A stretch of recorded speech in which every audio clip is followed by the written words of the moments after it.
back on Paramount Mountain, where entertainment lives.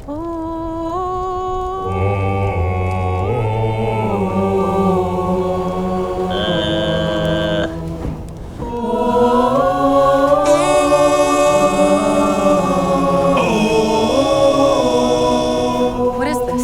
It's the theme song from Halo. Oh.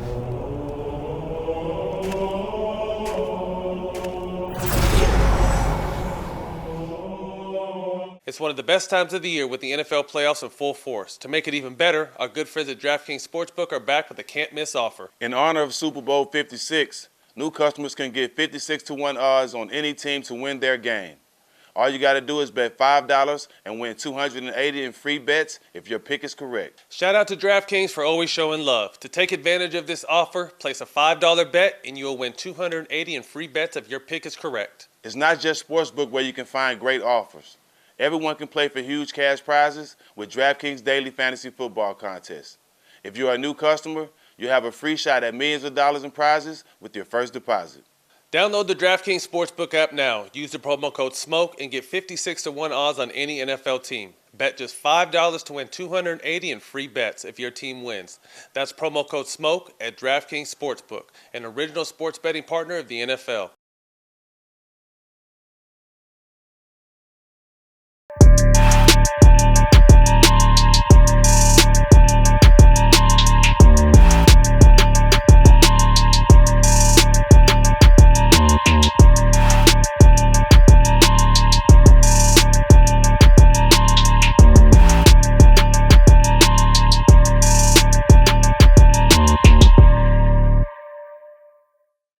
Welcome back, All the Smoke 2022. Jack, we working back to back. They got us working this year. We back to back weeks in the studio. I love it. Hey man, to whom much is given, much is required. And this show giving us a little something. Yes, sir. Well, introduce it to your man. Y'all go way back. So My brother, yeah, we go way back. He think he's nicer than me in basketball. Always have been, for some reason, and that's always been the problem. But my dog, you know what I'm saying? My dog. You know what I'm saying? What'd he say? Ask Steve Jack about the pack. 2 Chainz. Tony in the building. Yes. appreciate your time, bro. What's up, man? My boy. Yes, sir. My boy. Go ahead, Jack. Start the show off. We're gonna start with this. First off, we see a video. Chick going ham to Michael Jackson on IG. What you was thinking? What was going on through your mind when you was looking at her? I mean, she was obviously having a good time. I was at the Hawks game with one of my homeboys because my kids couldn't come, my wife couldn't come, so I took one of my partners. And she had been asking him, to take pictures with me, so I eventually took pictures with her. And then, they always have something going on during timeouts or halftime. Yeah. To keep the fans, motivated. And she was just really going in. So, I'm not a part of the viral era. So for that to go viral, it's like, I guess I'm starting to learn what viral is. Because I woke up to it being on many blogs and sites. So it was real organic. You just dropped $1 million worth of game, single. Yeah. What's coming up after that? $1 million worth of game is a single coming off my album called Dope Don't Sell Itself. I'm dropping another video in the next week or so. It's called Pop Music featuring Beat King and Moneybag. And then I shot a video last night to the song I have called Kingpin Ghostwriter featuring Lil Baby. And the idea behind that is how you always got those you got very influential people in your neighborhood who don't rap, who be just like, sometimes you learn stuff from or you get ideas from. For me, it was people that hustled and were like kingpins, and man, they would just say little slick lines, and they would stay with me forever. So it just was a situation where I titled the song Kingpin Ghostwriter, because like if you hung around hustlers, you picked up some of that stuff. I definitely did. Ain't nothing slick to a can of oil. I'm telling you. College Park, Atlanta, Georgia. Talk to us about your upbringing and some of the ups and downs of you growing up. Well, we all had ups and downs, man. I realized that, it's called life. That's what life is. you're gonna have like a winning streak, and then you're gonna feel like you like cursed. You're gonna feel like you can't do nothing right. And then it's gonna be like this little yellow area or the middle area of life where it's either like, it's some good and some bad. I remember when we was, and this stuff is just popping up, when we were trapping, me and my brother Dollar, who was in Player, so we used to be trapping together, right? This might be 9th grade, 10th grade. And we used to be walking to these apartments, and I wore jewelry back then, like little chains and stuff.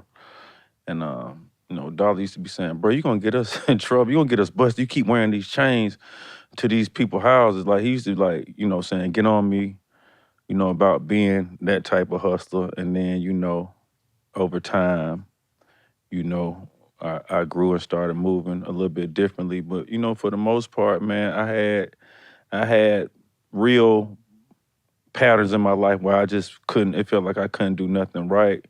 It felt like I just had some kind of, how they say in the country, like some kind of juju on me. Then I have, years to where it seemed like I can't do nothing wrong. And, coming up in College Park, early on with some of the years, I felt like I couldn't do some things right. I was trying to, bring my basketball thing to fruition, but I didn't put time and effort. I think for me, I was blessed with a talent. Like, God gave me a certain talent. But when God gives you a talent and you work on a talent, I think that makes you a superstar, that sets you apart from everybody else. I was just someone that was naturally tall, and I was coordinated. So I never looked like I wasn't a part. I could really do anything, but I can honestly say that if it wasn't mandatory that I be at practice, sometime I would be trapping. I wouldn't be doing that. So deep down in my heart, and I could tell other people that want to do something, deep down in my heart, I knew I wasn't going to the NBA.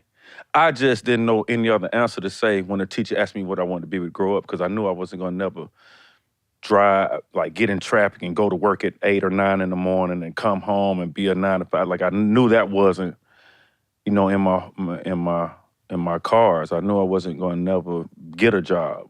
So, early on, I had some run-ins with the law. I got jammed up my sophomore year for a possession of cocaine charge, and I got locked up, at my high school. At this time, I wasn't even getting letters from colleges or anything. I just was just like a well-known person in the community. And then I come back to school, I do good. My 11th grade year, I go to some individual camps. And then I started getting mail. And then I get incarcerated my 12th grade year, like right before I took my SATs. And this was some of the stuff I talk about like, just seemed like I couldn't do nothing right, because I never made a C in high school, and I didn't take the SAT. I felt like I only needed to take it one time. I didn't have to like do these practice tests that they used to require or ask people to do, because I had test taking skills. But I got locked up on a Friday and missed the SAT that was coming up on a Saturday, and that kind of changed my whole life to where I am now, which is a reason why I can say that if you live long enough and stay out of jail, out of prison, then God could just have so many things for you. You know what I'm saying? And I even got a partner whose son got locked up in college and got out, and I just was like, man, I know it sounds like some bullshit, but just like it happened to me too. Like even before college, and like look at me now. It makes me it makes me like a better person, a better family man. I don't get upset about the little things. I don't want to jeopardize my freedom for anything, because I did at such a young age that I see the police and I'm not scared of them. I just decide just to go the other way. I just decide just to like, I'm not really into breaking the law no more. I have no need to. So that's kind of like my pattern. I had some ups and downs, which we all do. You know what I'm saying? And most people don't care. Some of your close ones you do, but most people don't care. It's just like how you end up. That's like the receipt you get from your problem. You know what I'm saying? You type it in, and then your receipt, your readout is just like how you are, your characteristics. You know what I'm saying? We grow up, you became the man that you are. People relate you to being like a solid person, like a real brotherhood type of person. That's That's your characteristics. They know, like, man, people know Jake. Like, if you a friend, you a friend of them, man, you'll do anything for them people, man. Whether you got, like, people know that. I'm sure Matt can say that. I can say that. So, and, you know, we saw some patterns. All of us had them patterns, bro. Yep. And now we just, like, know better. You know what I'm saying? So, Live and learn. Despite all that, you ended up going to Alabama State, scholarship, hooped there for a couple years. What was college basketball like for you? let me see. Okay, so this is another thing. This is another era of my life. This is crazy, right? So you know, this coach calls from, you know, Alabama State, black coach. Oh my God. Coach Oliver, he's passed away now, but it was him, a couple other coaches. I think Oliver was the head coach, but like an assistant coach called me. And I already had some friends that went to Alabama State because it was probably like 2 hours away from Atlanta. It was like a straight shot, you know what I'm saying? And I had friends down there, and so this guy calls me. He says, Tahid, this is coach from such and such. You know, I heard about, you know, what happened. You know, I want to offer you a full ride, you know, scholarship. Would you like to come visit the school? And so I was like, you know, I mean, yeah, you know, have anything to lose, I come visit. And, you know, at this time, they in the SWAC, which is still D1, you know what I'm saying? So I'm like learning about my D1s and just really trying to, because it almost was kind of a pride issue, but it really, you know, wasn't, but it was kind of a pride issue. And then I go to campus, I see all these beautiful black people. I see this huge, like, Acadome where they just, like, it wasn't like what I was thinking, like a small gym, and then they really had, like, 13,000 seaters. And then, you know, they showed me these new dorms, and I was like, yo, this is not bad, you know what I'm saying? And I took them up on the opportunity, and bro, as soon as I get down there, this is no cap, soon as I get down there, man, I maybe practice for these guys, maybe one time. They get fired. And then they bring in some new coach that brought in 5 players with him. And I can literally remember in my mind this coach walking in, and he's probably still alive right now.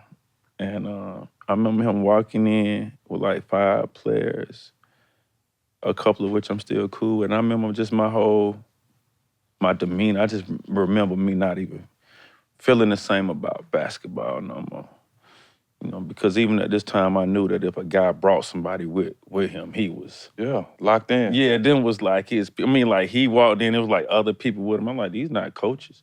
You know what I'm saying? And so I come from an area where I've been playing basketball since I was 7 years old, starting, doing my thing, and then I come down here and I got friends at the game talking about put me in.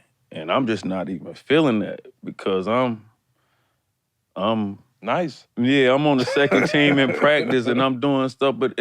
So I've been in 2 different situations. In high school, I kind of went through this a little bit, but I can honestly say I wasn't ready to start varsity in the 10th grade because it was like a legit couple people. But it was a situation where this kind of coach kind of took seniority over skill set sometimes. I don't know if you ever been in there, like he been here longer than you, or it was almost like that. Bullshit. So, yeah, it kind of started like, because I be in practice, I might, you know, dunk on whoever this person is supposed to be, and then practice the game the next day, and I might not, like, you know, even have to take a shower after the game, because I ain't even, I'm just warming up. So I just was not fucking with that anymore. My energy started just like, not being about the game. Honestly, bro, I used to want to play intramurals. You know what I'm saying? They be balling. It be guys that could play in the, you know, college. I was like, man, I kind of want to just do some other shit. I want to get out of this. And I was naturally smart. And even though I had a scholarship, I knew I could get through school. So I lost the love for it. And I still wasn't even into rap right there because I was still full-time hustling. I still was, you know, moving bags and all of that. But I didn't have that love for, like, hooping anymore after that scenario. Tell me how you and Jack crossed paths. Jack played for the Hawks. 03. Jack played for the Hawks, man. Jack played for the Atlanta Hawks. I've always been, I'm from Atlanta, so I've always been an Atlanta Hawks fan, and I've always been a Lakers fan because my daddy thought Magic Johnson was the best point guard ever because he was 6'9", at a time when everybody was like a small guard, you know, and just being a 6'9" point guard, which he just, you know, kind of wanted for me, you know what I'm saying, be tall. But so I've always been a Lakers fan. I'm talking about,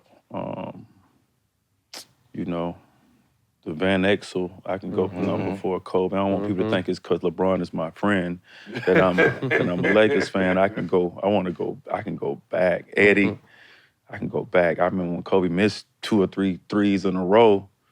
You know what I'm saying? Well, as a young cat getting in and just pushing through that. So those are my 2 teams, the Hawks. And then Jack was just somebody that was very transparent, somebody that was super relatable. Some of these, and that's what LeBron is to our culture. He's so relatable, man. You know, he's in the back of his Maybach playing our music. You know, like, man, like, you know, Jordan is the GOAT, but he, you know, wouldn't do that type of thing like that, yeah. So it's just a different thing. Like when you came through the city, we could see you, we could touch you, you'd be out. Yeah. You know what I'm saying? You wasn't too good. You know, in 03, I was hustling, but I wasn't rich, you know? Yeah. You invited me over, so we built up, man. If it's been 03, man, it's almost, you know, almost 20 years, you know? I've been pushing That's for a crazy. minute. He held me down the whole time. Yeah, it's crazy. Talk about, you know, what it meant for you in starting your guys' friendship and maintaining it for so long. Oh, I mean, it's solid, man. I mean, it's not too many people that you come across or you meet, you know, in your journey, you know what I mean, that you want to see win, you know what I'm saying? I remember being in the clubs, you know, in the strip clubs with Two when he premiering songs. You know what I'm saying? Back then, so, you know what I'm saying, from Duffle Bag Boys on, you know, I even made myself, told them niggas I was an honorary Duffle Bag Boy. I was with the niggas so much. You know what I mean? Shout out to Cavi. But that's just my brother, man. Like I said, you beat a lot of people, but you don't become brothers with a lot of people, you know what I'm saying? You say, what's up? That's my dog. I love you, bro. But, like, it's different with me and him, you know what I'm saying? Like, it was very few people at my wedding.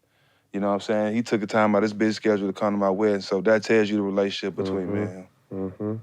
Where did the love for music come from? Who did you idolize growing up? Did it run in the family? Oh, my daddy used to, like, he was somebody that kept the radio on all night. One of those people that kind of kept the clock radio on just all night. And he had, you know, thousands of vinyls and, you know, played that type of music. But honestly, I think music, I mean, it had to come to me like some kind of way. But I was the kid that was in the trap, and I was the kid in the back of the school bus that just freestyle when people would beatbox or knock on something.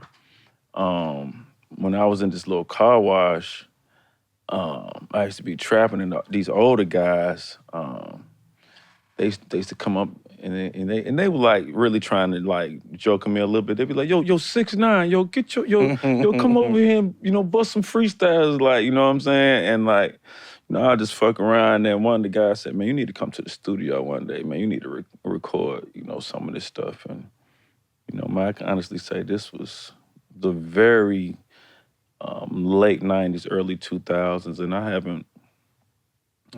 I've never written a song. Everything has just been just straight off the top. And they kind of steered me into this direction. And one of the first, maybe the second songs I recorded, I had got a lot of good feedback from just like people who didn't expect me to produce this kind of material. Like really good feedback, like genuine, like, bro, this pretty, like, damn, you know? And I remember saying, like, man, I think I'm gonna do this. Like, it wasn't hard for me to, like, I think this is, and so the dream started becoming something that was real for me. Player Circle, shout out Dollar, that's my partner. I met Dollar through you. How did that come about? Me and Dollar stayed in the same apartments. We trapped in the same apartments. When I left, I'm really like, people don't know this, I'm really like from Decatur up to 8th grade. I left Decatur in the 8th grade. Going to really my 9th grade year, and I moved to College Park. And my mom was staying in College Park. Me and her weren't staying together. I was staying with my cousins in Decatur, and like me and Gucci stayed down the street from each other. Me and Wop, and a couple other people. So I was in Decatur, and staying with my cousins, just trapping like these little $50 slabs. And then my mom was staying on this street called Riverdale Road. And at the time, it just sounded like it was a bunch of white people on that street to me. You know what I'm saying? And she stayed in this Riverdale Road. And it was like a 1-bedroom apartment. And my cousin was working. She was working at like a place that sold something dealing with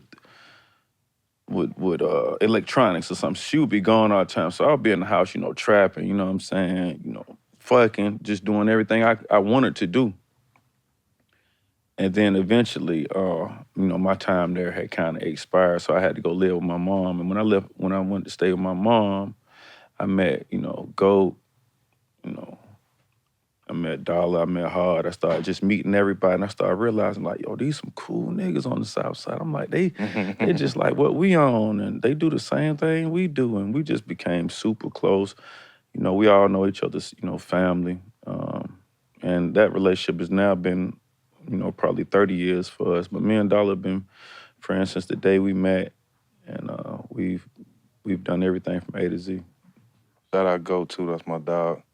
After releasing your first independent album, United We Stand, United We Fall, how did you end up meeting Ludacris? How did that come about? So that was the project that some OGs put this project together. And that was, I had that song on there that I told you about. I started getting feedback on, and one of the people that gave me feedback was Ludacris. Mm-hmm. You know what I'm saying? And he wasn't like Luda at the time, but he was working on the radio. Yeah. And he like knew Scarface, and he just like told me it was good. And these other guys that was hustling, they put this project together, like maybe 12 songs. So it was kind of like a compilation, but I had one solo song, and then me and Dollar had a song. And like Dollar was like, literally at this time, he was probably maybe like 5 years ahead of me as far as just being an artist, like lyrical ability, being able to paint pictures, flow, just everything, you know what I'm saying? I just was not there yet, you know what I'm saying? And he was more like, I think the focus for the OGs at the time. And then he ended up getting locked up. Dollar ended up getting locked up. So I ended up trying to make myself the focus, and I'm not sure if they saw it at the time, the vision at the time, because they was kind of like waiting on Dollar, which was just something I had to respect at the time. But that compilation ended up, it had Lil Fate on there, who is best friends with Luda, you know what I'm saying? And he took it to Luda. Luda was like, y'all put this together by yourself. And this is around the time that everybody's trying to be independent and shop stuff. And it was just something that I grew off of that really locked in my notion of me being an artist, just because of just, the feedback that I got from it. Disturbing the Peace. Mm-hmm. Talk about that. Disturbing the Peace. I end up signing with Ludacris after this compilation, all this right here. I end up signing with Luda, got my boy set up my first bank account ever. I was Shoebox Tony up until then. I learned a lot from Luda and being under Disturbing the Peace. I think that was like, it was good. It was good for me to go through that, man. A lot of young artists have a lot to learn before they get in again. It's just more than a song, you know what I'm saying? This is really a personality-based kind of feel, man. You gotta know how to do drops, talk to people, fucking do what we doing. Gotta know how to entertain, you gotta know how to do shows. It's just a whole lot of things. And so being around them, I learned a lot of this stuff. I learned how to talk on the radio. I learned how to learn, And it was a brief era. But even in that era, I felt like I was bigger than the situation I was in. No, you definitely thought that. Like, no, you were. Like, trust me. Yeah, see. No, trust me, bro. Why you say it like that? No. This is Big Tony, today Tony, but he was, in his mind and how he dressed and all that. Back then? It was still that. It was still Gucci. It's always still been all that. Yeah, it was always been that. Yeah. It always been that the whole time. Even before the music popped like that, it was always, already it was popping. still that. No, it was still that. Respect, that's what, yeah. Yeah, I didn't want to do no 10-year challenge. 20, I was riding for him 20 years ago. I ain't even want to do them like that no 10 years ago. Yeah. I still got my shit. I'm a hoarder. You still got the BMW? Nah, not that one. I still got the Porsche. See, that's how far we go back. Yeah, we go back to the BMW. Yeah, we go so back I had that a far. BMW. I had two. So my friends was so shiesty. I guess you can call them friends, right? They shiesty. I had a black BMW 745, and then I started getting some money, and I was like, they made 750s. Now this around the BMF time era where like, me and them are switching cars, and they just riding 30 Lambos at once, and I'm just like, man. These are nights me and him together were going to clubs, and that's what we seeing. Yeah, so I'm like, I gotta figure this out. So I'm like, man, I'm going to get a new car. I go to the lot, and I'm like, man, I think I'm gonna have to get another black one, because if I get a different color, they're gonna know this is a new car. And I'm from an era where your friends will rob you, and then like help you look for the robber. Where them niggas at? You know, I saw some niggas, I saw the car thieves in my neighborhood one time, and my neighbor knocked, said, they trying to steal your car, come outside. And the car thieves was coming up my apartments and hit the speed bump, and they turn on me, what's going on? What's going on? I said, man, somebody tried to steal my car. They like, well, I'm looking at them niggas, I'm like, man, y'all niggas ain't shit, man. And so I'm from that era, so I literally had 2 Beamers for like a period of time that was like, well, I had 1 Beamer, I had a brand new one that was like 20,000 extra. And you know, my friends would look at it and say, it looks different. Did you get new rims or something? I'd be like, yeah, it's new rims, but it's just, it's crazy who I grew. I saw Pee Wee last night, you know what I mean? You know how he could talk, and I say, he say, I ain't gonna, he telling the people he with, like how we was on the south side. Pee Wee? Oh, yeah. man, come on. He was around, so he go to tell them folks. Little legend. Oh, when we was around him, yeah. I think he brought him around when I was fucking with you in Golden State, like in 07 out there. Yeah, he knew how to move. So he said some shit last night, like, man, you always knew, you know, you always had your business, man. I remember you used to come to the gambling house, and I said, I'm gonna be honest, Pee Wee, man. You was so nosy. I said, when I was dropping them bags off, I'd go back in there and buy an ounce in front of you just to throw you out, because I knew you talked too much. I said, that shit crazy. But man, it just like, man, coming from where we come from, it's like people smile. I mean, these your brothers, but if people get down and out, man, they'll tie you up, man. Yeah. They'll tie you up about that shit. Cutthroat. You mentioned Meech. You know, Jack had a story about Meech, but being from there in that era, what was that now seeing? Do you ever get a chance to see the show? Oh, yeah. Yeah, I love Thoughts on the show and how 50 put that together and Lil Meech and the job he's doing? Yeah, I think Lil Meech doing an incredible job. He's a superstar, you know? Shout out Lil Meech. Yeah. I speak to Meech often. I speak to his sister often. You know, it's a part of the show that I didn't know him at, you know what I'm saying? It's early in their life. I didn't know him at. I just know him when they, I remember when they came in the 112, 200 deep. Magic City. Yeah, with, you know, black bandanas, and when we didn't even, 112 used to have to wear like at least Timberland boots. You couldn't wear like, you know, Dickies and shorts, and them niggas came in there one time. It seemed like they wasn't gonna never stop coming in the club. I haven't even never seen 200 people hang together before. It's a lot of people. Yeah. Oh, no, I mean, every weekend though. Yeah. And then, you know, it was some eras where it was good to be a part of it if you were able to, you know, see it. It was very, you know, I'd use this right here, man. You either inspired by something or you a hater. One or the other. Yeah, ain't no gray area. You know, so you see something you like, you be like, that's nice, man, I like that. Or you say some hating shit, there ain't no gray area, you know what I'm saying? You know what I mean? So for me, when I see something, man, it inspires me to want to work. You know, like I want, you know, a bigger house in Cali. I want some more stuff. I'm not content. So the only way I know how to get this stuff is to work for it. So I'm just staying up all night. I'm kind of fatigued now. I came here with an energy drink because I was up all night trying to get what I want. You know what I'm saying? So, yeah. Roses are red, violets are blue. Don't let a wild pube wreck you.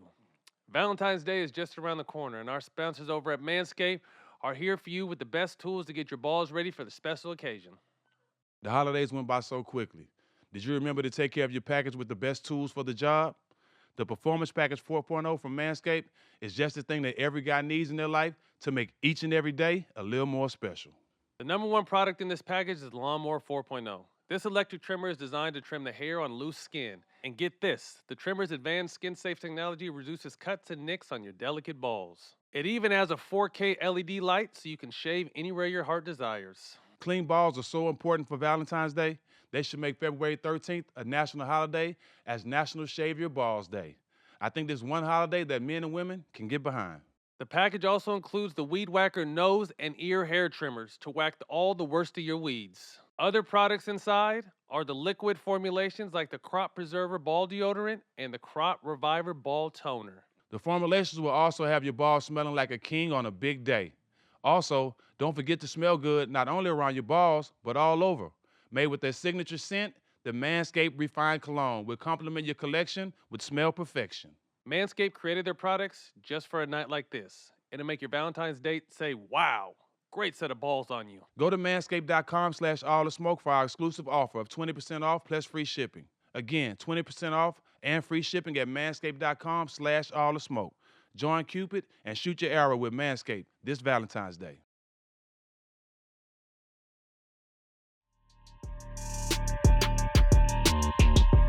Supply and Demand 07 drops. Duffle Bag Boys Take the World by Storm featuring Lil Wayne. How'd that song come together? I was friends with Lil Wayne I've actually met BG first, which is crazy. Free BG. I met BG first. He was in Atlanta, and then I was in Patchwork. So at this time, I was using my little hustle money to get studio time in a building where I thought own artists would be at. You know what I'm saying? I just wanted to be in the same building as real artists. So, you know what I'm saying? At this time, I booked me some studio time at Patchwork, and they told me Baby from Cash Money needed some weed, you know what I'm saying, in the A room or something. I was in the B room. So I go see them, you know what I'm saying, and they look, you know, like they looked on TV, larger than life, and I served them, you know what I'm saying? But this is crazy. I don't even know if he remembers this. He asked me to take him to the mall, like show him the location. I rode him to the mall. He had 20, 30 people with him, and they all were like getting dressed in the store, like leaving the clothes they had there at the store getting dressed. And I was just in the corner, and like one of them was like, you gonna get something? And I was like, nah, I was just kind of chilling. I couldn't even remember my dad really buying me nothing at this particular time. And they was like, Baby was like, say Slim, you ain't gonna get nothing? I'm like, damn, I get some, these little Timberland. I got like a little outfit, and I was like, damn. Nigga bought me something, you know what I'm saying? So he still hadn't paid me for the weed, you know what I'm saying? So they was like going to New Orleans, and I was like, I knew how to ask him, but I didn't really know how to ask him like about my little zips, like $450 at the time, you know what I'm saying? I need that. I need it, yeah. So he's like, yeah, Slim, you wanna go to New Orleans? In my head, I'm like, about this weed, I guess I am finna ride. You know what I'm saying? No cap. I go to fucking New Orleans, nigga. They got this before Katrina. They got mansions. They got a mansion for the crew. He got a mansion. Boom. So Toon got some kind of fast ass Porsche. He ride down. They like, that boy, they talking about him. That's Shorty.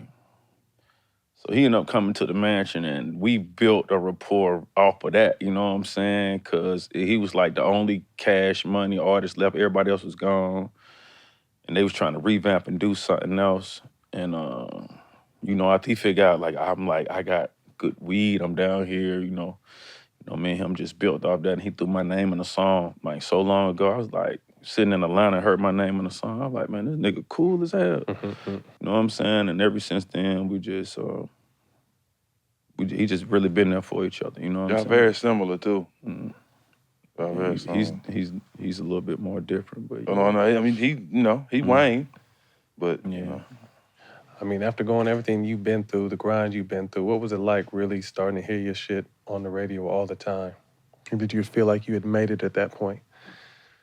I still don't think I made it. I love that. Yeah, that shit crazy, man. Yeah. I still be yearning. I'm still passionate. I still wanna, fill out State Farm Arena. I still want, Mm-hmm. I ain't lying to you.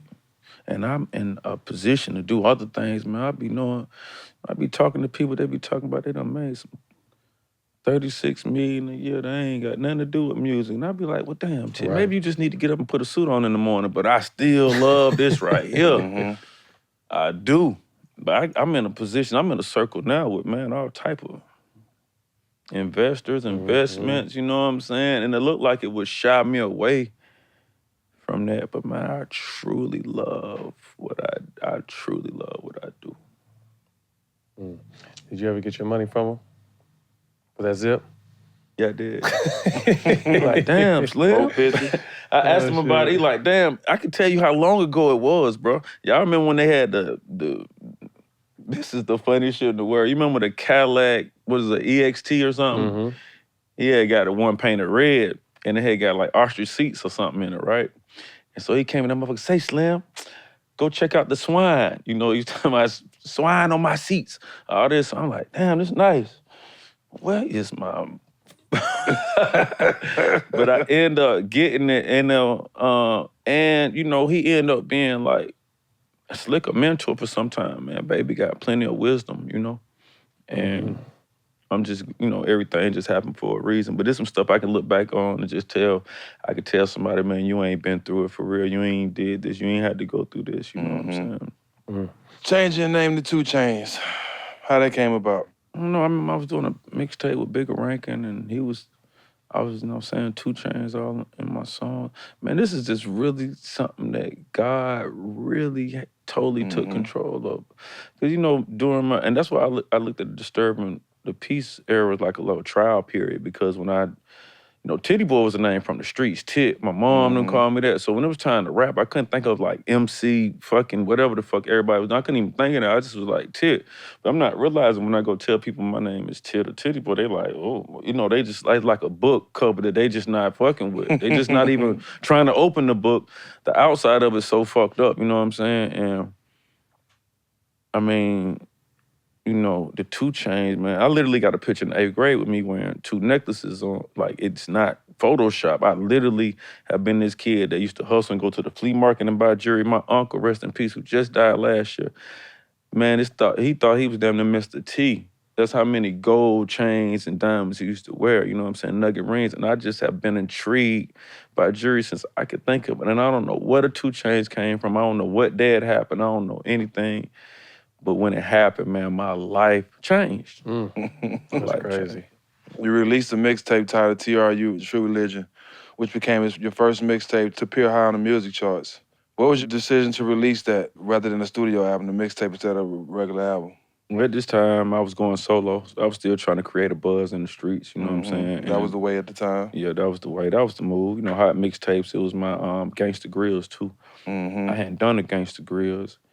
And, That used to be the shit. and I was using that really to get hot. I was telling folk, I'm the hottest nigga in the city without a Gangsta Grills. I'm letting drummer them know it. I'm letting people know it.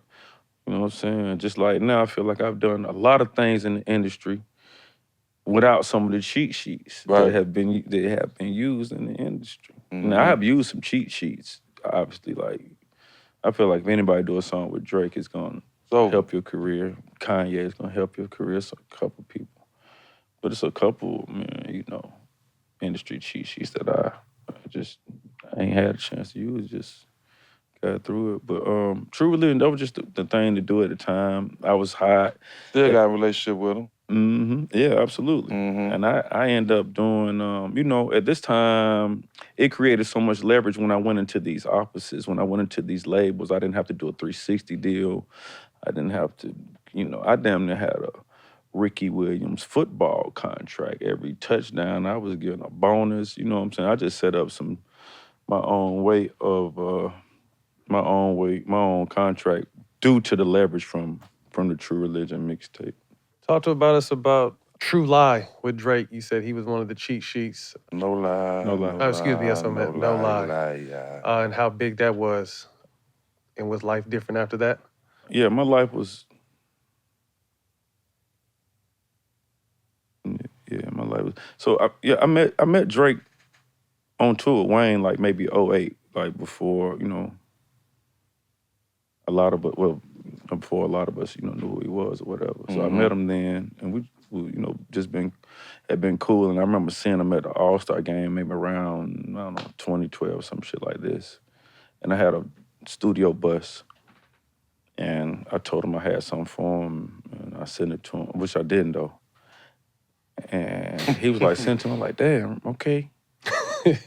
And so then I went to my bus, and I used to do this, man. This is no lie, man. I used to do this. I used to be like, man, and I'm not God, and this makes sense. I hope don't nobody take this wrong, but I used to really pick out beats like, man, who deserved this blessing?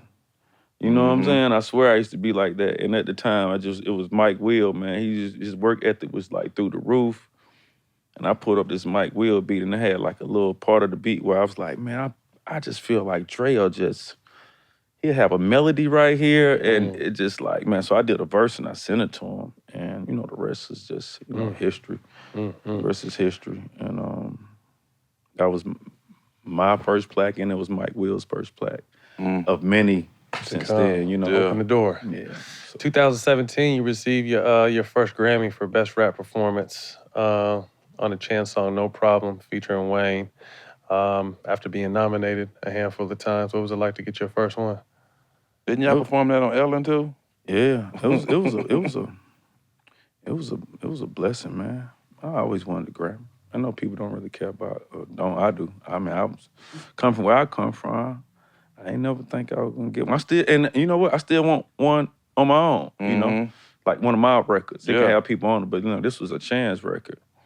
And this is another scenario like where I had, you know, kind of put the record together like he wanted a tune on the song, you know what I'm saying? And I just was like, he loved to rap. He in the studio every night. So I actually called Wayne. There's some footage somewhere where I'm letting him know we got a Grammy. He's somewhere skating.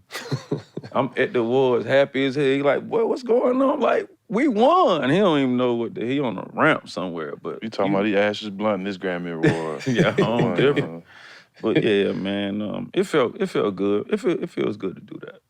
August 2020, you did a Verzuz with Rick Ross. How'd that come about and what was it like? It was cool, man. I said Meek Mill at first. I said, Meek, let's do a Verzuz. And then either Swiss, somehow like, or maybe Meek, somebody was just like, nah, or we're not gonna do it. Because it was, you know, when it first started off, you just wanted to get on there. And now it's different. Like, if I do it again now, I think it'll be more performance, it'll be more personality. At this time, it was like a respect thing, and it still is a respect thing, you know what I'm saying? And so, somebody called me about Ross, and I was like, man, let's do Ross. Man, me and him have been partners since the White Beamer days, you know what I'm saying? And, because he literally stay on the south side, you know what I'm saying? He used to stay on the south side or whatever, or still does. And so when that came about, it was definitely in the middle of like when COVID was like super unpredictable. Everybody backstage, it was very limited, but everybody backstage masked up. Some of the things that, you know, stand out was, you know, the strippers for me, him getting a massage. It still had its little, it still had its, you know. The gimmicks, yeah. Yeah, it's popping and stuff going on. But, it was cool, man. Ross is a really dope artist as Meek Mill, you know what I'm saying? And as myself. And I think people know, but I still be like thinking people don't know, you know, how many plaques that I just, like every time that I've dropped, man, I've been blessed enough to bring home a plaque, man. And that means I have some real hardcore fans, and I just have something that the people want or want to see for a long period of time. I think that's a blessing. Longevity.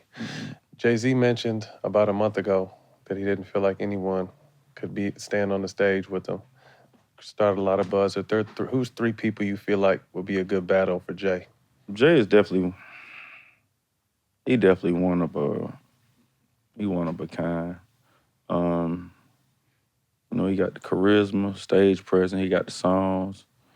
I think Wayne has the stage presence, charisma. I think he got the songs. I think Drake got the stage presence, charisma, he got the songs. So you got a few people. I think Ye got the stage presence, charisma, and songs. So, you know, you get to the nitty-gritty, we got a few artists that we are alive to see right now that are just, man, great. They just all great. I said Tune. I went on Instagram. You know, I've been going at it with people. I say Tune got something. Well, you know, Tune he gonna get on it. He gonna take his shirt off.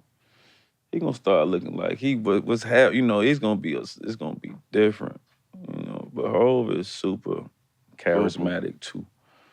I just think we're alive where it's just we're alive at a real cool time. Man. Either one of these people we talk about drop a record tomorrow, man. We're all on it. Right. Crazy, man. Right. But it's crazy too to really just appreciate it because most people don't. I feel like it's the same way in sports. Everyone wants to talk crazy about Bron, Steph, James, instead of just understanding like what you're witnessing right now. That's what you, man, Greatness. Like, what? Greatness. Man, Steph literally looks like he's throwing the ball in. It does. Sometimes it doesn't even. It looks like it becomes a form like after. Like when it's by the rim, it's like a gooseneck. But from here, it just looks like he Throwing that shit in launching there, that bitch. And like to just know where the rim is, every time. man, Off is balance, crazy. He behind literally everything. can do this, I feel like, with one eye.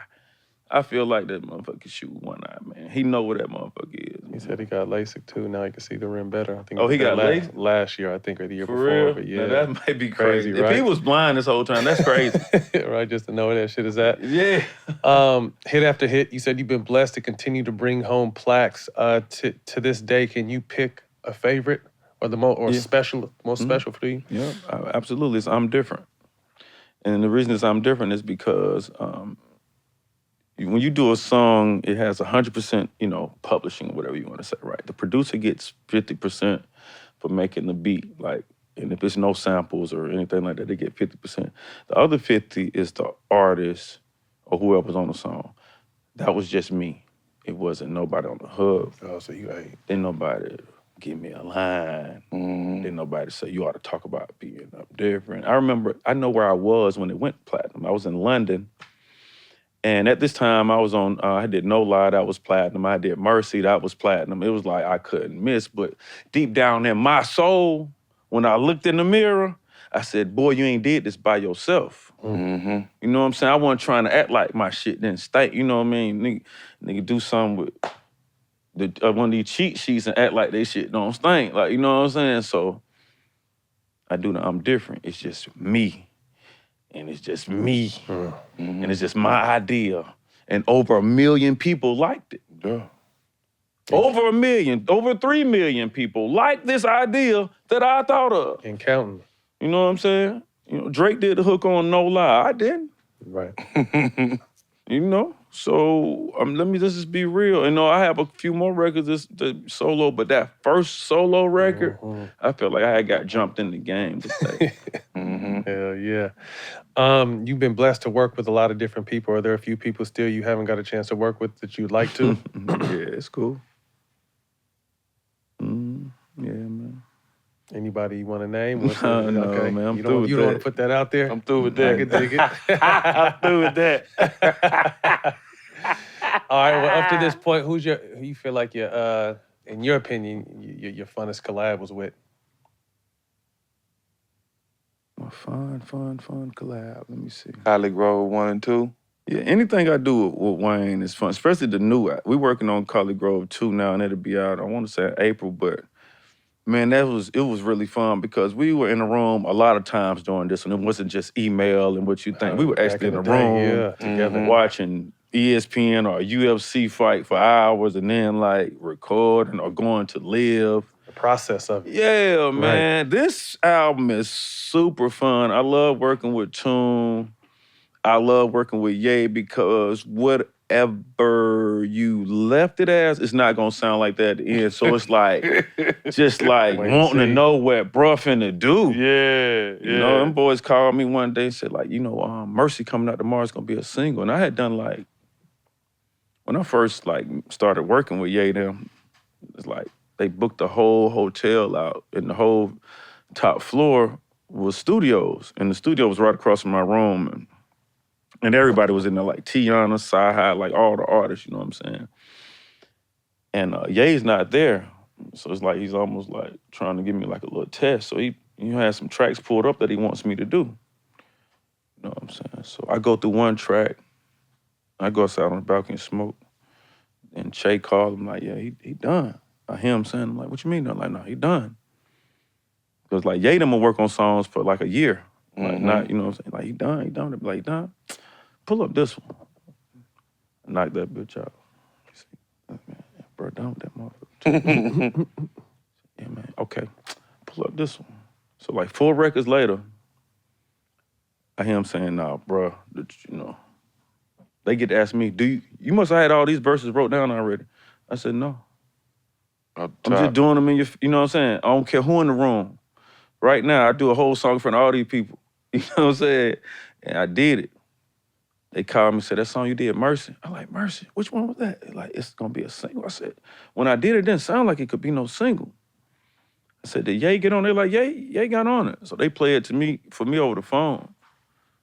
And it didn't sound nothing Like you what I left had it. worked on in the hotel Like you room. left it, yeah. You know, it was my verse, but man, everything else was, and at that point there, I started trying to pay a little bit more attention to music, be a little bit more detailed, after I realized what people who were kind of at the top were doing to be at the top. You know, they just wasn't just like taking this and being done with it. It was a process, and they still was seasoning and adding different ingredients to it. And that was my first time being a part of that process. Looking it up. Who are some of the younger rappers in the game you like these days? Some of the young boys. Oh man, my album, thank you. I can start talking about my new album, Yeah, let's Don't do it. Sell Itself. It's full, because I had put out a memo saying this is my last trap album, which is not really my last trap album, but just all of it being in one space. Dope Don't Sell Itself is almost Gen Z based, like millennial based. I got all the artists, and I would say they up and coming, but they ain't going nowhere. They here. I got Moneybag, Lil Baby, Roddy, Dirk, Jacquees, my artist Sleepy Rose. I have Sway Lee. Sleep. Yeah, Sleep. I have Sway Lee. I have Stove God. He's from Syracuse. I got Simba from the West Coast. That's the homie. Shout out Simba. Yeah. That motherfucker can go. Yeah, man. So I am super happy about clashing my OG veteran talk with the young flavor. You know what I'm saying? I'm really excited to get some feedback off the new project. Talk about your basketball career, bro. And you play in a lot of celeb games. I played in celeb games for you. I think the one I played in was your best one. You performed in. I don't know if it was because I was out there and you was trying to outdo me, but you really showed. You really impressed me that game. But ever since then, I don't know what happened. You ain't seen no good highlights? Nah, because of the game, because we was actually playing in the game I played in with you. We was actually playing. Like, you actually came warmed up, had to shoot, like you showed up early, all kinds of shit. It's good to play with people, how do I say this? They know how to really play. How do I say this? All right, y'all are NBA players. Now this is, let me give you an example. This is how you an NBA player. Imagine, and this is something you can relate to because you have great passes. You come down, pump fake, behind the back, pass, bitch go out of bounds. Dude, you pass the two, looking at you like, so that happens. You come down again, no look. Drop now him you off. starting to look crazy because can't nobody catch your pass. Yeah. Now you look like, why this guy, they even saying you sorry. Yeah. You know what I'm saying? And so for me, a lot of the clips that you see me put up is like the last game that I put up, last game that I actually played that I can remember that I put up was this summer when I played with Trey and Brad and Carmelo and all these guys, over here with Drew up here in California when I go play with them. And, I had 2 or 3 buckets with them, and it was because I think the level of competition, because I know They know how to play. I know they know how to play, and I know how to catch the ball, and I know if I throw it behind, like I know it ain't got to hit you right in the mouth for you to catch it. Right. I know you know how to catch. It just makes me happy to play with, especially people whose skill set is higher than mine or something like that. But Like-minded. Yeah, like-minded. But if somebody really can't play basketball that good, it'll just kind of take my energy away. It's just, and I was for a long time, bro, and I don't know, this might be a problem with people might not knowing how real ill I am in the booth, but a long time, that's how I treated the music game. I did it according to competition. So if it wasn't like Drake or Ye or whatever, I wasn't like, all the songs with the big ones, I'm mopping the flow. But then I would get like a pop record and I'd be like, man, I can't give them all this, you know what I'm saying? When in actuality, LeBron don't water it down for nobody. Always. You come out there not knowing what to do, you gonna get your ass drugged, you know what I'm saying? Kobe don't take, he not, since you, and it literally took me years treated all the same. To do that. And in basketball, I still ain't there yet. Like, if you can't play and I can play, I just don't even want to, because somebody gonna get hurt.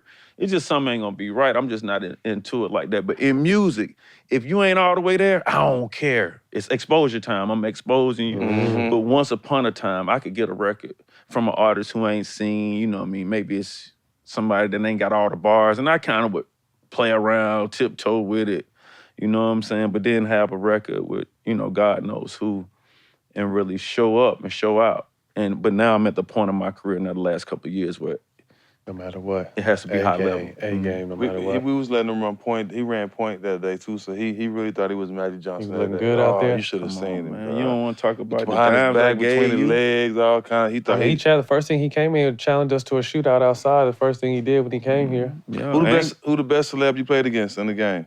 I think Quavo can hoop. I think Chris Brown can hoop. Crazy. Can hoop. Like, let me think. There's a few people that can actually hoop if they, you know, probably got us all together. It'd probably be one good game because a lot of us, you know, smoke. It'd probably be one good when the second or third game would start kind of That's what going people don't down. understand. Like, we used to smoke the whole entire season and out there. But we trained coming out the game. We trained to do But it, y'all, though. it was y'all We had trained to do it. Oh, yeah, trained. Y'all not taking 2 months off, then Yeah, coming nah, out there. hell You know what I'm nah, saying? Y'all nah. still lose from the We last game. doing So we doing smoking a full, actually was helping y'all. We was doing a full workout then. As soon as before we even shower, we was smoking. In the car, shirt Yep. off. Gotta All get back to to the it. crib. Sure I couldn't wait. That's Got to do it. That's how when my partner did when he didn't want his parents to know he smoked. He'd take his shit out, put it in the back, fold it up, put it in the trunk under some shit. That shit in your skin. Man, shit still on you, man. You remember me calling you after the Jack Harlow and Quavo game? Man, so many people called me after the Jack Harlow Quavo game, man. That game was worth like $1 million or some shit, man. Mm. Yeah, I man. called and said, go ahead, bro, break it down to me. You broke it down to me. I'm like, come on, bro. Yeah, it was yeah, we got beat. We got definitely beat. Quavo played good. Jack Harlow was more like a Lambeer type of player. I just felt like he was just somebody in the middle. Baby that ain't just no like, hooper. just like and then like, you know, Absolutely not. Baby a player. Baby a player. He You a know what I'm player. saying? Baby just a player. Anything P, he with it. And he having boatloads of cash. So Yeah. that million was like he might even said some shit like, I don't know, but cause I was like you want to practice? You know what I'm saying? Like before the game, like let's just get together in the same court so we can. And so I had been like maybe like a week before the game, I started shooting, just trying to get my rhythm back, you know what I'm saying, shooting. And then I think he came in, we used the Georgia Tech gym, and he came in and kind of warmed up the day before or something like that, tried to get warmed up the day before, but you know what I'm saying? You know you always in for some shit. Yeah. And then just walk in, though, he walked in like he was finna get 50. Yeah, I mean, you know, that's a part of being from Atlanta. Yeah, that's it. That's it. Very, very high confidence Confidence rate. never in wavers. It's a high confidence rate in Atlanta, you know. And, you know, it was maybe kind of frustrating at the time, but it was actually fun. And, you know, it was fun. I don't think I would have changed anything. I would have had to be in really top shape to really try to go at, you know, both the guys, those solo, shit like that. And I would have had to have everything really working. Jay, all kind of package. Yeah. The whole package. package. You got to get a rebound, take it back. It Yeah. gets them, so then, like, it get them trying to set up. It started being like, damn, this could be a long time. But I would do it again. You know, I would do it again. I would do it again if somebody wanted to do it. I still love. Who would you pick as a teammate?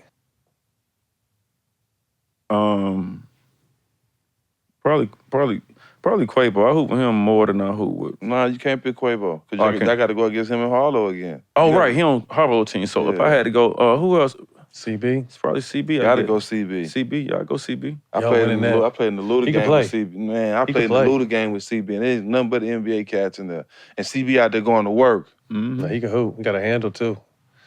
Yeah. I think with anything though, man, like a lot of the cats be getting open runs, and that consistency keep you. Yeah, Keep you you polished. going, Keep you, them joints yeah, man. oiled. That's why I'm Get out them of there. open runs. That's why I'm out of there. I'm out of there. NBA.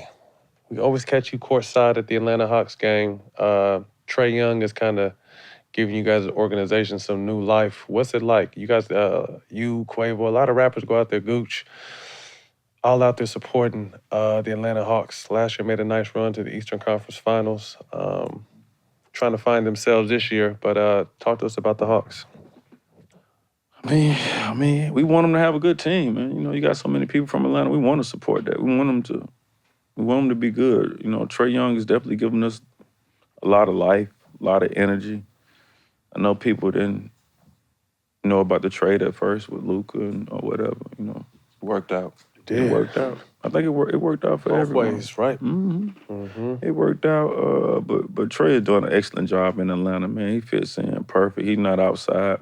A lot of artists, not artists, a lot of athletes that play for Atlanta, I'm sure, Steve, you can attest to this, they be outside. Jerseys in the strip club. Yeah, outside. but was there honestly, that man, you don't see Trey, man. Trey is there to handle his business, and you know, I can appreciate the passion.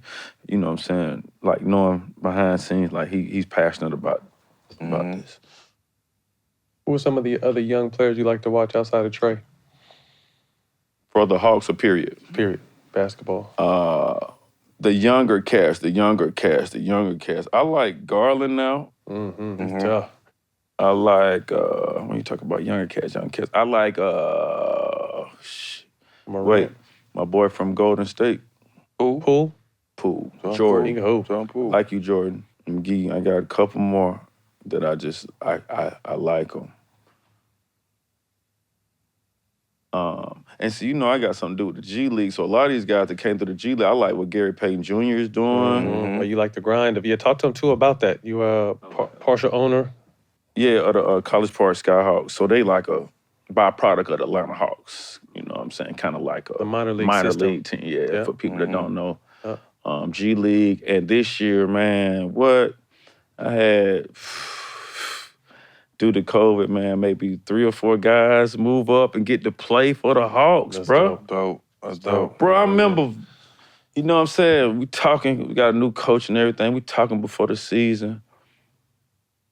And we had a guy named Armani. He went to the Houston Rockets. And I had another guy to get moved up. But see, this is like, okay, so I didn't go to the league, but like me being able to know somebody and get them in the league, it's just like me living vicariously through them, and it just gives me like, Joy, I don't know, so much happiness, right? So I'm in this room with people, and only, man, maybe 3 guys came back from the previous year. And I'm looking around, and I'm really thinking, damn, I wonder who could go. But anyway, I had a conversation like, man, I want y'all to take this serious because, you know, the only way to go from here is up. You could be in the NBA. I'm just saying this before, you know what I'm saying? And then you look up, and you know what I'm saying, a couple of them get to dress out on the bench, and then they get to get in to say, you really, this on your resume. You know what I'm saying? That's how I started. I started out the D League back then. For real? Yeah. It was that's how I D-League started. back then. D-League back then, yeah. And I got called up to the Clippers and played 14 years. That 10-day turn Yeah. into that. That's what I'm 10 saying. days, yeah. If you take advantage of that, how Come crazy on, man. is that? It's right there. You know what I'm saying? If you Opportunity. get in, man, I'm telling you, this shit could change your life. So I don't know, being a part of that is like, man, so refreshing. Put them in a position to win. Yeah, man. And it makes me pay attention to guys who don't get drafted, guys who don't got a big name. You know what I'm saying? It be certain circumstances that put you in the G League. It ain't because you ain't having no game. You know what I'm saying? So, anyway, it's a lot of, you know, newer cats that I'm fans of. I like my boy from Houston. I like 2-3 cats. Houston got some good young Jalen dogs. Green. Houston Jalen boys. Greens, Porter. Yeah, Yeah, Jalen Green. The Jalen boy, I like his motor. Play hard, he fly around. He can fly too. He be running. I like him, and those are some of the guys I like. Talk about all the stuff you got going on in Atlanta. Not just the Skyhawks. You got the Escobar. You got the nail salon. You own over 50 plus properties. Like, give them, you know. But Escobar made you miss your honeymoon, didn't it? But that ain't. But Escobar done made me miss a lot of shit. He came. That was a light night. He came to Escobar after his I couldn't wedding. even go. I went back to the hotel. I was too high and tired. Yeah, I know. I You told came. me. Yeah, I came, and so I have a restaurant, and I have a few restaurants in Atlanta, but they Escobar is my Escobar. spot. Yeah, Escobar. So Escobar is a lounge and a tapas place. Has great food, great vibes, great energy, and people actually go after their wedding. You can ask Steve. It's a nice place to go. Me and my partner Snoop have owned this spot. Shout out Snoop. We've owned this spot for 5 years. I have another spot. Just had an anniversary. Yep, I had an anniversary for that. Then I had an anniversary for my spot called Esco South. Let's go south. That's been open 2 years. And then we have another restaurant Members called, only. Yep, members only, that we're revamping, and we're about to name that Esco Esco Pizza. Be looking out for that. Yeah. And then I have one called Esco Seafood that we actually opened during the pandemic. Yeah, and that's doing real good. It's on Edgewood, and it just has nothing but great seafood for all you lobster lovers like myself. And I have Pamper Nails Salon that mine ain't looking all like they're supposed to look right now, but I'm into like grooming and taking care of myself, and it's for males and females. Everything is uni. It's a dope vibe in there. It's dope vibe. Can Jack get a discount on his feet in there? Yeah, man, they pull out them jumper cables and jump them boys off. But yeah, man, I have Property-wise, I own, I own a apartment building that I'm about to start working on, rehabbing. I own maybe 17 properties. Yeah, I own some things. Business. I just like to highlight that because, you my boy, you know what I'm saying? And I always knew your mind frame. So to see, all this stuff coming to fruition, you know what I'm saying? It make me proud too. Yeah, so yeah. Thank you, man. Hats off, for sure. Quick hitters, man. First thing to come to mind, let us know. If you could be remembered by one bar or lyric in your career, which one would it be and why? One bar or lyric in my career. Man. True. I'll go for that. True. That's a good one. True. Top 5 rappers of all time. Excluding me, I like Wayne, Hove, Space, 3K. Two sleepers. And I'm gonna package up Pac and Biggie together. That's my matter top 5. Excluding any of your art, one album you could listen to with no skips. I mean, the crazy shit is, man, I'm really a laid back cat. It's probably an R&B album out there or something. It's not. That's what I'd be on too. Yeah, That's funny you say that. Jack stayed, I didn't mean to cut you off. Jack stayed at my house a couple months ago. I'm waking up at 8 in the morning with just gangsters. I mean, damn, Jack, it ain't even noon yet. Yeah, Jack is a gangster though. Real life. He just does not Real life. ungangster himself at all. It's like, damn, it's 8 in the morning. Yeah, ain't no warm up or nothing. Get up right in the morning, to just violent. Killing, stacking. Get up and chose violence from the urine. I said, damn, Jack, we ain't even had a breakfast yet, bro. Yeah, I'm definitely not playing no shit like that when I first woke up. I am just a calming individual. I have now, like the past 2 weeks, because I have such a huge problem sleeping as I've been going to, which fucks up my playlist, which is crazy, but I've been going to sleep to these sleep sounds on Apple, and so I guess they be on all night while I'm sleeping. So now, like, I get in my car and shit, and Bluetooth, and I'm like, what the fuck is the wind? I get to looking around, wind and water. Be happening. Like, what the fuck is this in my car? And I realized my Bluetooth is picked up from last night. That's funny. But that's what I've been actually like listening to, like water. Nigga, I ain't been listening to shit. I've been just trying to go to sleep, like shh. Hey, you heard that new water? Yeah, you heard the new rain drop? Yeah, that new rain. Rain patterns. I've been listening to rain patterns. That calm. Yeah. Courtside ticket to any game in history. Which one would it be? Well, one of my favorite courtside games that I went to was the Cleveland versus Golden State game, where Kyrie and LeBron both had 43 or 40-something points. Yeah. What? That's the main one to be at right there. Man, my heart changing BPMs now, man. Thinking about that game, boy. Yeah. Now, I know some I, wanted to be at, like Kobe's last game. I wanted to be at that game.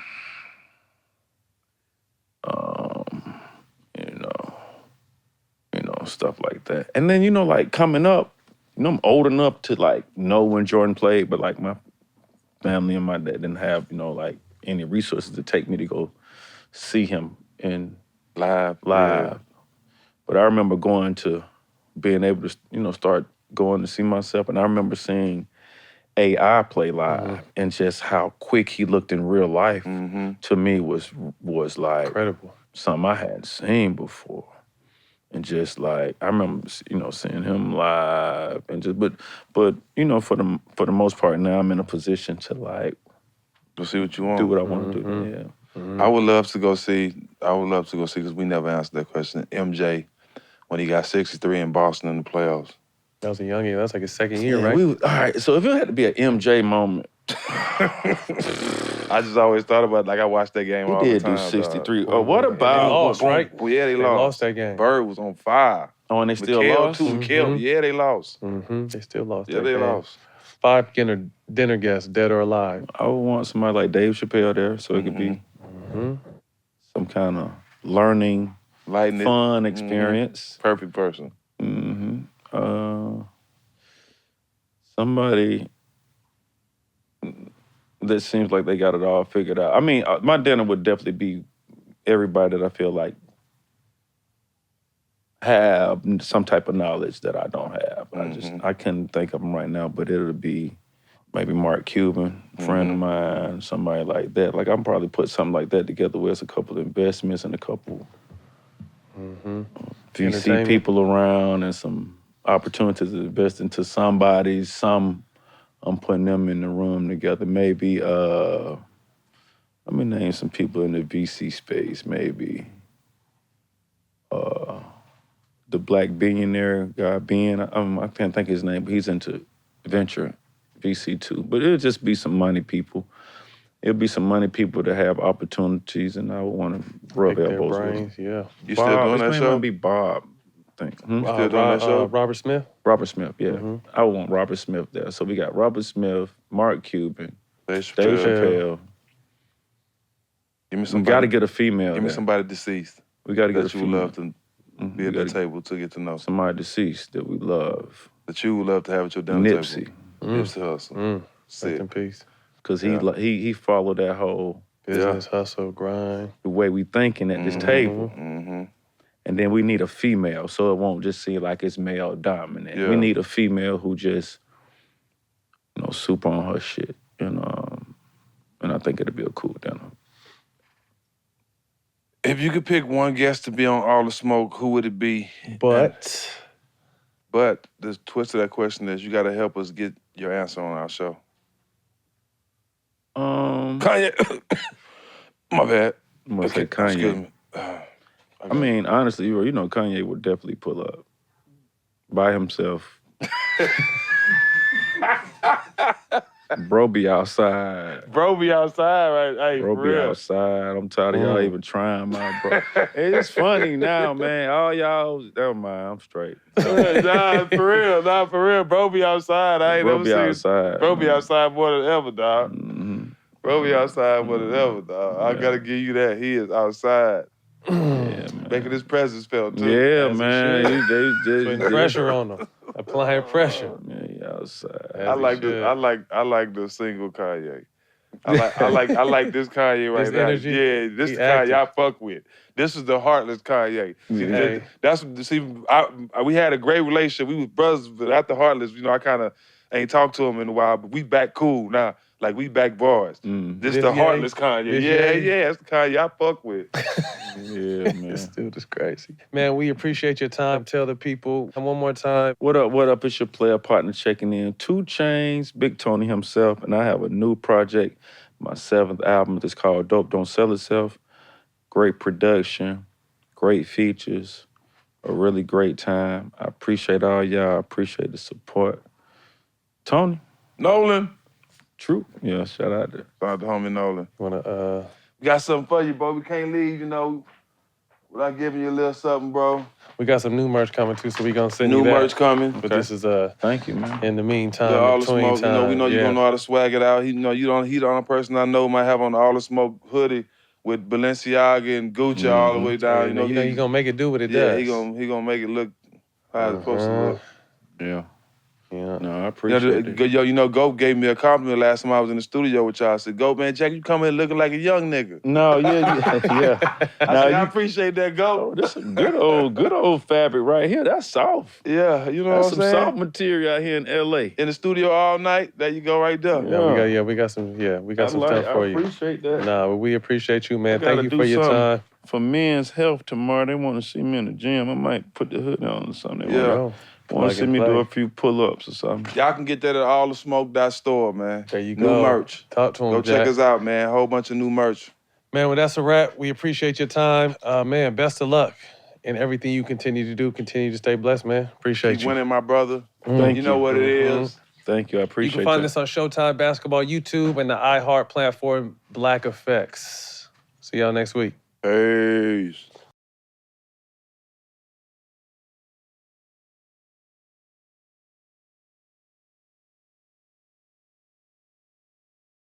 Back on Paramount Mountain, where entertainment lives.